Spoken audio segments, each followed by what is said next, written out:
Brian Laundrie asesinó a su prometida y luego se suicidó, pero murió siendo inocente. No te escandalices por decir que murió siendo inocente. Sabemos que él cometió el crimen de su prometida, pero legalmente sí murió siendo inocente. Quédate aquí que te voy a explicar por qué. Ahora, si aún no conoces el caso, te invito a ver mi video anterior donde explico qué fue lo que sucedió. Luego regresa aquí para descubrir las implicaciones legales de este caso. Así que sin más, comencemos. Recordemos que cuando la familia Petito informó la desaparición de Gaby, Brian Laundrie decidió no hablar ni colaborar con la policía. En ese momento, Brian estaba ejerciendo su derecho a guardar silencio. El derecho a guardar silencio garantiza que las personas no tengan que responder preguntas o declarar información que pueda usarse en su contra durante un proceso judicial, interrogatorio o una investigación. Este derecho se encuentra consagrado en la legislación de la mayoría de los países. Por ejemplo, en Estados Unidos se encuentra en la Quinta Enmienda y a nivel internacional podemos encontrarlo en acuerdos internacionales como el Pacto Internacional de Derechos Civiles y Políticos. Pero ojo, el hecho de optar por no declarar no debe ser interpretado como un indicio de culpabilidad, sino como un ejercicio legítimo de un derecho fundamental que protege a las personas de verse obligadas a autoincriminarse. Posteriormente, Brian optó por desaparecer de este mundo, dejando una nota en la que confesaba el crimen. Entonces, aunque en el discurso popular se llega a señalar que él fue quien asesinó a Gaby por los claros indicios, desde el punto de vista legal se considera que, al no haber sido juzgado, Brian nunca fue declarado culpable. ¿Eso quiere decir que Brian murió siendo inocente del homicidio de su prometida? Sí, así es. Legalmente, una persona es considerada culpable únicamente cuando existe una sentencia condenatoria emitida tras un proceso judicial. Esto tiene fundamento en el principio de la presunción de inocencia, que establece que nadie puede ser considerado culpable hasta que se dicte una sentencia que así lo determine. Esto significa que, durante un proceso penal, el acusado debe ser tratado como inocente hasta que se demuestre lo contrario y exista una sentencia en firme. Por ello, a los ojos de la justicia, Brian falleció siendo inocente en términos penales, pues nunca se llegó a pronunciar una sentencia en su contra. Y algunos se preguntarán, bueno, pero no puede ser declarado culpable mediante una sentencia si existen las pruebas suficientes aunque esté muerto. La respuesta es que no. En primer lugar, juzgarlo estando muerto vulneraría el debido proceso, ya que toda persona tiene derecho a una defensa, y como quien dice, el muerto no habla, no podría defenderse. Además, debido a que Brian falleció antes de poder iniciar un juicio, se produjo lo que se conoce como extinción de la responsabilidad penal. La extinción de la responsabilidad penal es el efecto jurídico mediante el cual, por el cumplimiento de determinadas condiciones previstas en la ley, el Estado pierde la facultad de perseguir o ejecutar la condena contra una persona que ha cometido un delito. Y una de esas condiciones para que se dé la extinción de la responsabilidad penal es la muerte del investigado. Entonces, esta extinción por muerte del investigado se fundamenta en el hecho de que la responsabilidad penal es personal e intransferible. Y como ya te dije, un juicio requiere la presencia del presunto autor del delito para garantizar su derecho a la defensa. No obstante, es fundamental diferenciar entre la responsabilidad penal y la responsabilidad civil. La responsabilidad penal tiene como objetivo imponer una pena al autor del delito, por ejemplo, con la prisión, y como vimos, se extingue con la muerte del investigado. En cambio, la responsabilidad civil se centra en reparar el daño o perjuicio causado, generalmente mediante el pago de una indemnización. Y ojo, esta sí continúa vigente incluso después de la muerte del responsable. Te preguntarás, ¿cómo es posible que la acción civil, que tiene como finalidad indemnizar el daño causado, continúe vigente si la persona responsable ha fallecido? La respuesta es que, aunque la persona muere, su patrimonio todavía existe. Esta persona puede haber dejado dinero físico o en un banco o bienes con los que pueda responder económicamente. Por ello,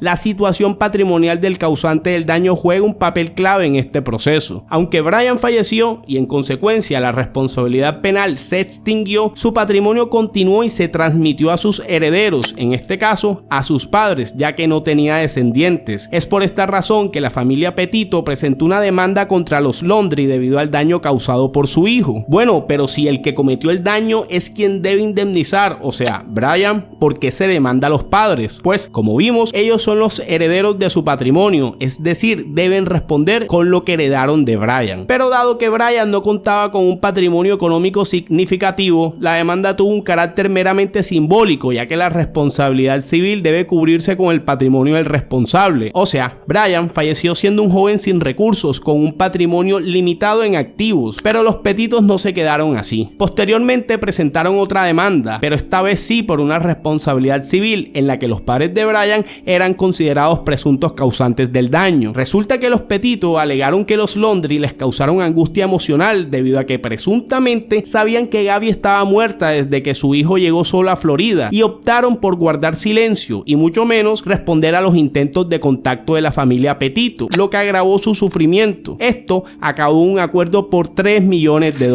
¿Y tú qué opinas sobre estas implicaciones legales? Sin duda, el caso de Brian Laundrie ilustra una dualidad en el sistema de justicia. Por un lado, su fallecimiento impidió que se dictara una sentencia condenatoria, manteniéndolo legalmente en la presunción de inocencia. Por otro, la responsabilidad civil no se extingue con la muerte, permitiendo que su patrimonio y por extensión sus herederos sean exigidos para reparar el daño causado. Este contraste nos invita a reflexionar sobre las complejidades del derecho, en el que distintos ámbitos pueden conducir a desenlaces muy diferentes en situaciones controvertidas. Así que si te ha resultado interesante, no olvides darle like, suscribirte y compartir este video. Nos vemos en la próxima.